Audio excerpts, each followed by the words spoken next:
Welcome to Backstage with Richard Ridge. A groundbreaking original musical called Most Likely Not To will take place for one night only on Rare Disease Day, which is February 29th at the Times Center in NYC. This unique and original work is being presented to amplify spinal muscular atrophy, SMA, a rare progressive neuromuscular disease.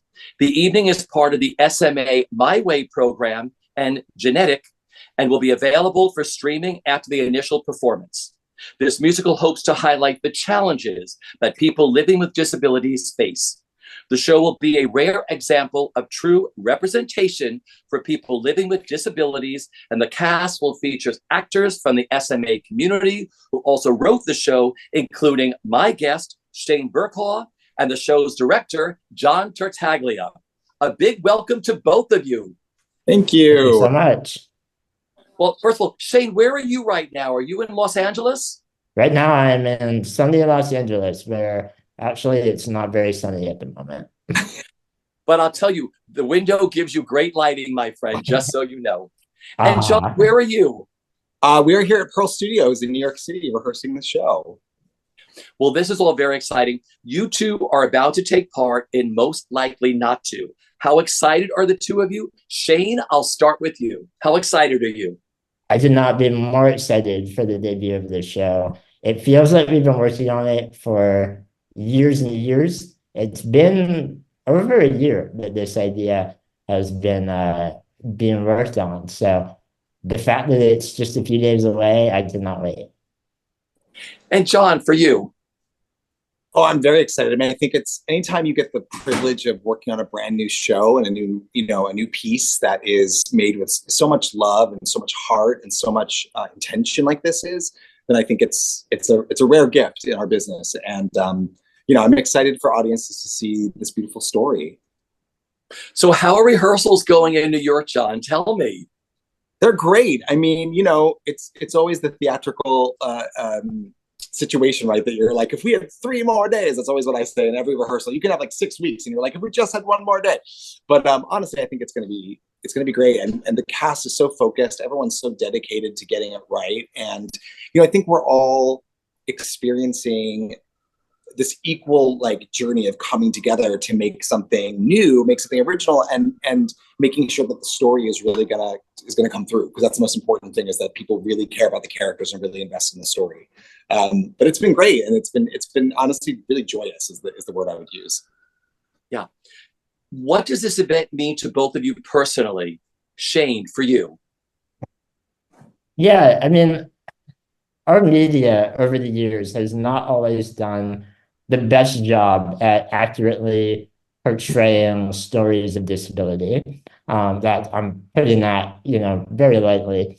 Often disability is portrayed as a tragedy and as the worst possible thing that could happen to a human being, when in reality, the lived experience of disability is varied and diverse and often filled with joy and love and success and adventure. And this story is leaning into that side of things. It's showing the world that, we face challenges in our lives with people discounting us or looking down on us, but we're also successful, amazing, happy, funny people, which, sounds like a really simple and obvious message, but our media hasn't always nailed that idea. And so this is a show written by disabled people, performed by disabled people. And I think that authenticity is what means the most to me.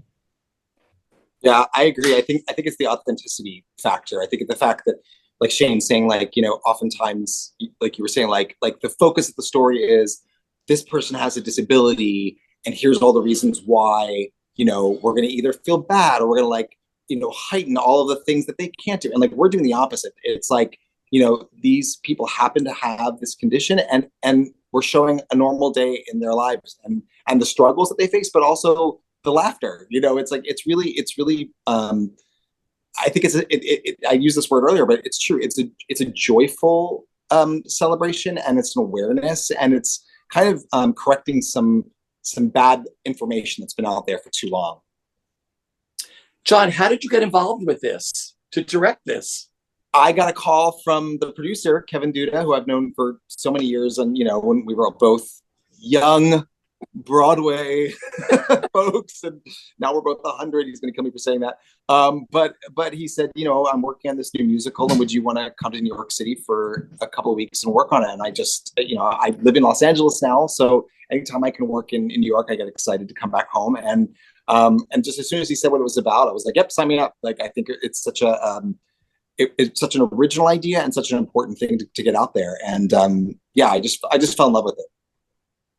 Without giving too much away, what is the evening? What is the story? What will the audience expect? Shane, I'll let you. I mean, I feel like because it came from so much of your heart. Thank you. Yeah, so this story is about a high-powered fashion designer who happens to have a disability, who is traveling back to her 20-year high school reunion and getting introspective along the way as she examines kind of how she was treated in high school, how some of those messages, which weren't always positive, were internalized and influenced her kind of identity in not so great ways. And then just the ridiculousness of traveling there with a wheelchair. Air travel for people with disabilities is a nightmare, and it's something that really needs to be changed and improved. And so the show has a satirical element to it, looking at air travel and inaccessibility. But it's really a story about identity and the stories that we tell ourselves about ourselves, and kind of showing the world that we are not what people think we are. Others' perceptions of us are not the true reality. At a high school reunion, there's a lot of kind of looking back at old identities and old behaviors. And so it all comes out in hilarious and, real ways. One of the things I love is the fact that its main kind of setting is a high school reunion for so many different reasons. It's just, traveling is never fun at all, but I certainly was incredibly educated in reading the script and working on the show that I had admittedly never thought about the struggles it is to travel, with SMA. And it is something that needs to be thought of and changed, and much more access needs to be made.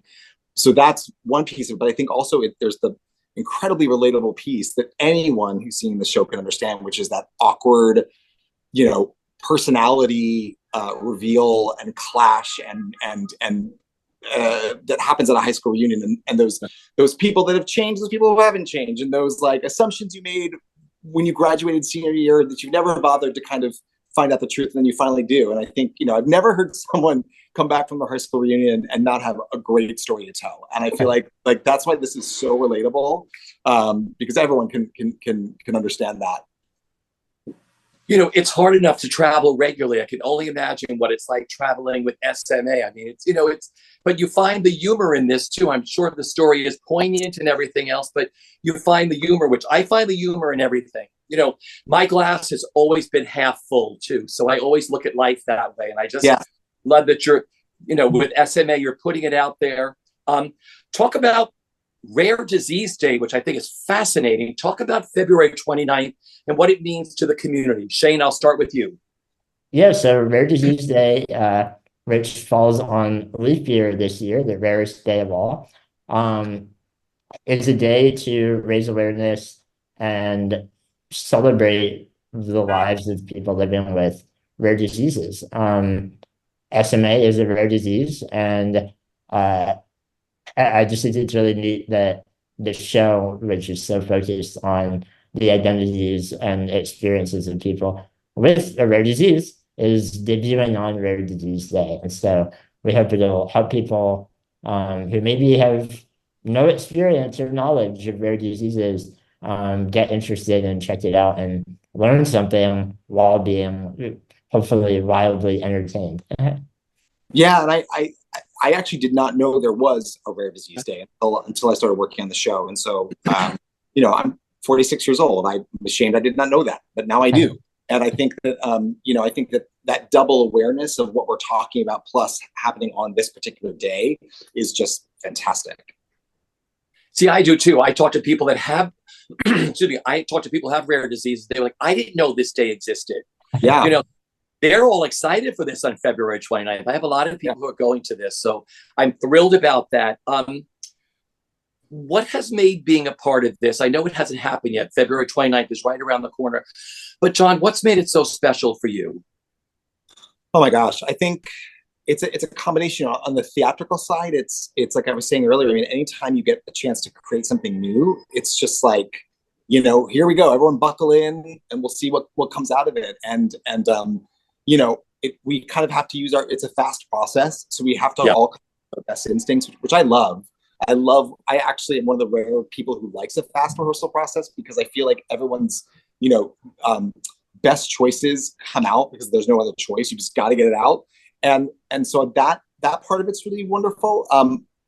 But again, I think it's learning so much from the material and even being in the rehearsal room, having conversations one-on-one with people with SMA and understanding, there's been so many times where the words, I've never thought of that before, came out of all of our mouths, all the creative team, and I think it's also this beautiful mix of a cast of everyone. There's people who come, who are part of the SMA community who do theater. There's, Broadway folks. It's a mix of so many different talents and so many different lived experiences, and everyone gets to kind of share that. What I will say makes me, from anyone who I have worked with will tell you this, it's important to me that there's joy in a room and there's fun and there's collaboration. And you don't always get that in a very quick process, but everyone, they're all like best friends already. We did a number today that's all about, coming back to your high school reunion. And I was like, I'm watching a group of people that I actually could believe if you told me that they all went to the same high school, I would totally believe you because that's how close they all seem. So that kind of magic, it's nice when that happens in a room. Shane, for you, now that this has all come together, you worked a year on this with putting the script together, which we'll talk about, but what's made it so special for you? For me, it's been the collaboration process. I, along with my wife and many others in the SMA community, co-wrote this script together over the course of several months. And, that began as these long Zoom brainstorms where we all got together and shared stories of things that happened in high school and high school reunion stories and travel stories. And so many of those real life stories made it into the script. So there's a wide variety of perspectives and experiences represented in this show. And working together with all these other very talented, creative, funny people has been my favorite part and what I'm most excited about.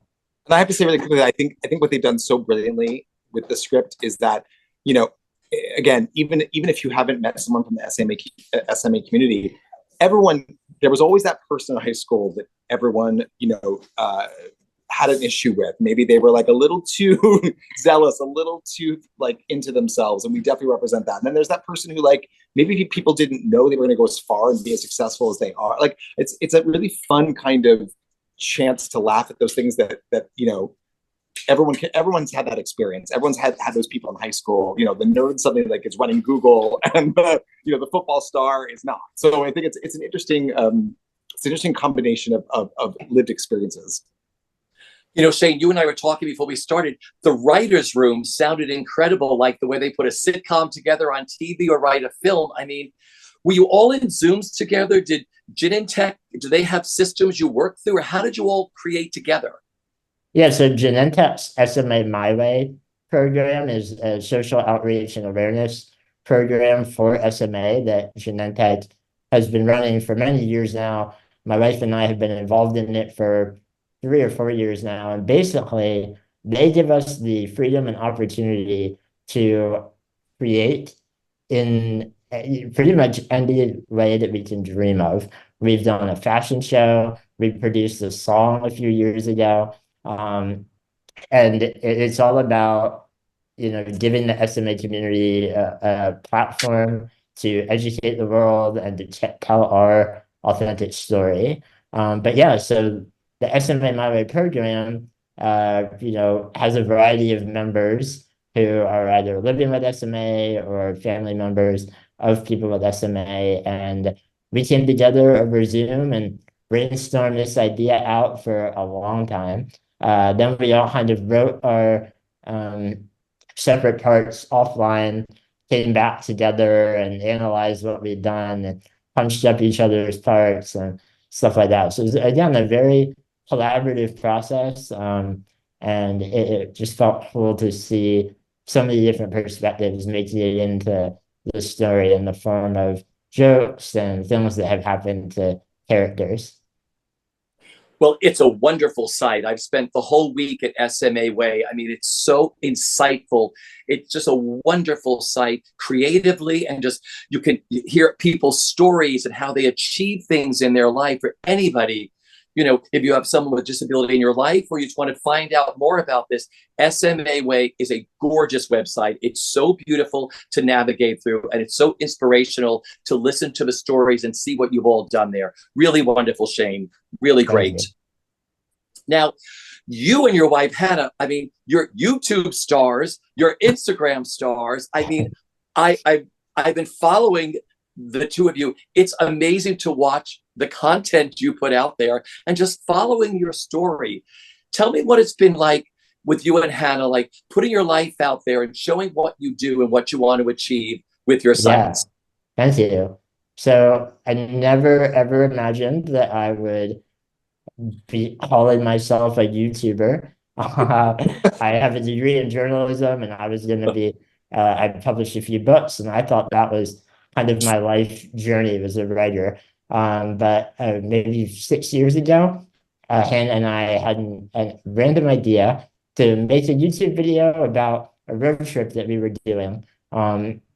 Just because it was a hobby, something that we thought would be fun.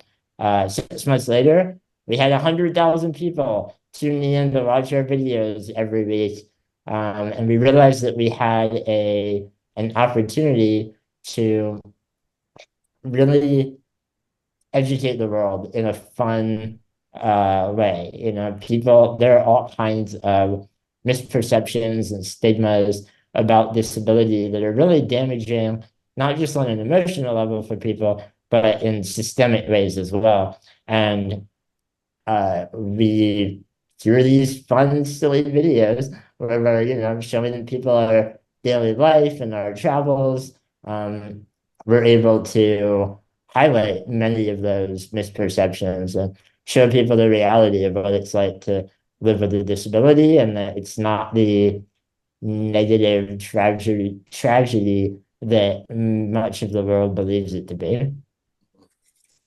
Well, it's really wonderful, and I just love your travails and the daily things you put up. And then you have your podcast too. We talked about that. How often do you do your podcast, you and Hannah? So our podcast, Junkyard Mayhem, was a offshoot of our main channel, and it allowed Hannah and I to lean into our weirder sides. So we play games on there. We do deep dives on random topics. And we do that. We've been doing that about once a week. A lot goes into making a podcast episodes. So it's been a great joy being able to do that as well. Well, it's really enjoyable. All the content you put out there is so wonderful to watch your prevails and just the positive energy you put out there. And it's hilarious at the same time and poignant. So I think that's really great. And the two of you are perfect together. You make a perfect couple together. Thank you. What do you hope people take away after seeing Most Likely Not To? I hope that they walk out of the theater saying, "Oh my God, my face hurts from laughing." I hope they also look within themselves and maybe analyze some of the assumptions that they've been making about disability, and see if those hold up to the reality of the story that we're telling. I hope it begins conversations about disability and ableism and stigma and accessibility in travel. There's all kinds of really important themes in this show. And so I hope it just begins some conversation for people that see it. Beautiful. John, for you. Shane said everything I was going to say, and that's because I think all of our intentions are focused on the same goal. And I would say, I think the most powerful words in the human language, in my opinion, are "I don't know" or "I didn't know."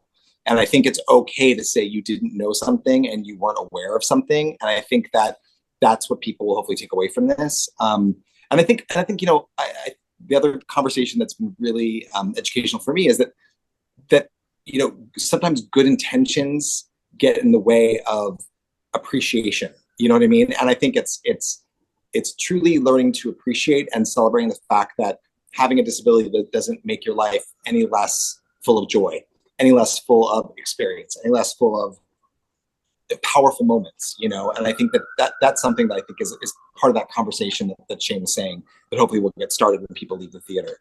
And of course, we want people to also just have a great time and to come and see, an original new piece that, is getting a chance in New York City to be performed in front of an audience, which is what, it's a gift to have that. So it's, I'm really excited for it.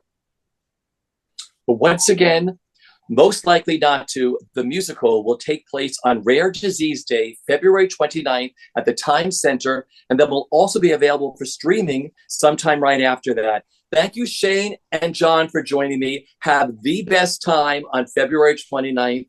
And everybody watching, go get tickets to this wonderful show and just give back. Go to SMA My Way and just figure out what you can do and look at the site and have a wonderful time. Good to see you, gents. Thanks, everybody. Thank you.